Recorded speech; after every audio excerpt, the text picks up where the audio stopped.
So, meron silang complimentary snack.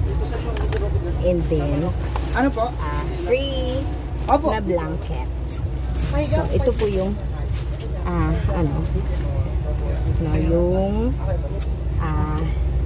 upuan natin na pwede tayong nakahiga. Very comfortable talaga ang bus na to. So, medyo nahirapan lang ako ng konti kasi marami pa akong mga bit-bit. Yan. Si Gio. Okay ka lang dyan, friend? Baka natulog na So, ayan.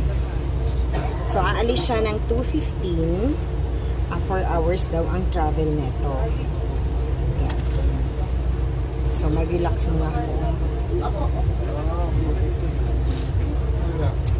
So, excited kami dito. Meant to be ang aming pagsakay dito.